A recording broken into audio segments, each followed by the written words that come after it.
বলেন কি সমস্যা? মাসিকের কতদিন আগে বেশি ভাঙে? আচ্ছা, 1 সপ্তাহ বা 7-8-10 দিন আগে এরকম মনে হয়, অর্থাৎ 2 মাসিকের মাঝামাঝি টাইম ওরকম মনে হয়। কি মনে হয়? আচ্ছা, আর একটা কথা শোনো, তোমার নাম, তুমি বয়স হলো 16 বছর মাত্র, একটা আনম্যারিড মেয়ে, এখনো বিয়ে হয় না। তুমি আমার কাছে আসছো হলো তোমার মাসিকের আগে বা সাদা স্রাব যায় পুরা মাসে, এখন সাদা স্রাব যায়, হাত পা চাবায়। তুমি ভাবতেছো মনে, আপনি বলতেছিলেন যে হাত পা চাবানোর সাথে সাদা স্রাবের সম্পর্ক আছে কিনা, আমরা কি এরকম মনে করতে? আচ্ছা ঠিক আছে, এখন আমি কি বলে একটু মনোযোগ দিয়ে শুনেন। এটা হলো জরায়ু, তাই না? জরায়ু আমাদের আমাদের আপনার মুখ ভিজা ভিজা থাকে না আমাদের, কারণ ওইখানে মুখের ভিতরে কি হয়, লালা আসে। তো লালা ছাড়া কি আমরা কথা বলতে পারতাম? মুখ শুকনো থাকলে মুখ গলা আটকায় যায় না, জিব্বে আটকায় যায়, নাড়ানো যায় না, কথা বলা যায়। আবার যেরকম মোবিল দিয়ে কি হয়, মোবিল দিয়ে ইঞ্জিন চলে না গাড়ির, তো মোবিল যদি ভিজা না থাকে ইঞ্জিন কিন্তু বন্ধ হয়ে যাবে। মুখের লালা না থাকলে কথা বলা যাবে না, খাবার দিতে পারবো না।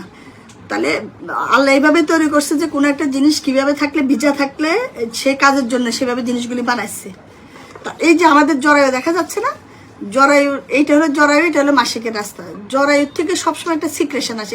এখানে যে জরায়ুর মুখের এই জায়গা থেকে অনেকগুলি গ্ল্যান্ড আছে, গ্ল্যান্ড মানে গ্রন্থি, যেগুলিতে বিভিন্ন উত্তেজনার কারণে বা মাসিকের সময় অনেক সিক্রেশন আসে। হরমোনাল চেঞ্জ হলে মাসিকের মধ্যে ইস্ট্রোজেন প্রজেস্টেরন হরমোন ডিম আসার সাথে সাথে এগুলি চেঞ্জ হয়, ইস্ট্রোজেন তৈরি হয় যখন ডিমগুলি বড় হতে থাকে, আবার ডিম ফাটার পর প্রজেস্টেরন তৈরি হয়। ইস্ট্রোজেন যখন হাইস্ট লেভেলে থাকে তখন এই জরায়ুর মুখ থেকে প্রচুর পরিমাণে সাদা স্রাব আছে, যেটা আমাদের মুখের লালার মতো, সর্দি হলে যেমন বেশি যায় সেরকম। তো এভাবে হয় তোমাদের এরকম। সেটা হলে কখন, 2 মাসিকের মাঝামাঝি সময়ে। তো ওইটা যে তখন অনেক পরিমাণ সেলার ভেজে যায়, মানুষ ভাবে যে কেবল যে কোনো রোগ না, আসলে রোগ না। ওই যে মুখে যেরকম কথা বলা বন্ধ হয়ে যাবে, সেরকম যদি এই সাদা স্রাব না আসে, তাহলে মাসিকের রাস্তাটা শুকনা থাকবে। ওই সময় ডিমের সাথে ডিমটা ফাটে, ওই সময় জন্য মেলামেশার সুবিধার জন্য আল্লাহ পানির ব্যবস্থাটা করে দেয়। আবার হলো শুক্রাণুটা এই পানির বেয়ে বেয়ে জরায়ের ভিতরে ঢুকে যায়।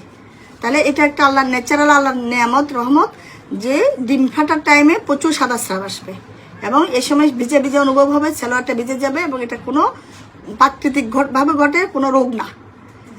আর আরো অন্য সময় সাদা স্রাব হয়, যেমন কখন এগুলি নর্মাল, মুখে যেরকম লালা তৈরি হয় সেরকমই।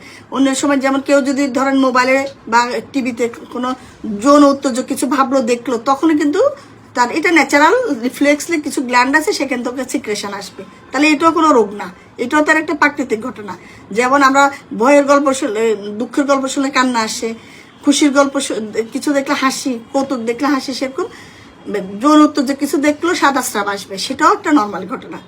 তাহলে আর যদি রোগের কারণে কোনো সাদা স্রাব হয়, সেটা কেমন হবে? এগুলি নর্মাল। আর রোগের কারণে হলে কেমন হবে? সাদা স্রাবটা মাসিকের রাস্তা থেকে আসবে এবং এটা অনেক সময় সাথে মাসিকের রাস্তায় চুলকানি থাকবে, ব্যথা থাকবে, দুর্গন্ধ থাকবে, রক্ত মিশ্রিত বা পুজ মিশ্রিত সাদা স্রাব হবে। সেগুলি তো নাই তোমার, পুজ আছে এখন এই মুহূর্তে কি আছে এগুলি? তাহলে এগুলি না থাকলে এগুলি টেনশন করতে হবে না। যেহেতু চুলকানি নাই, সাদা স্রাবের সাথে কোনো পুজ নাই, দুর্গন্ধ নাই, এগুলি যদি না থাকে, তাহলে এটা নিয়ে টেনশন করার দরকার নাই। এটা একটা ন্যাচারাল জিনিস, ঠিক আছে?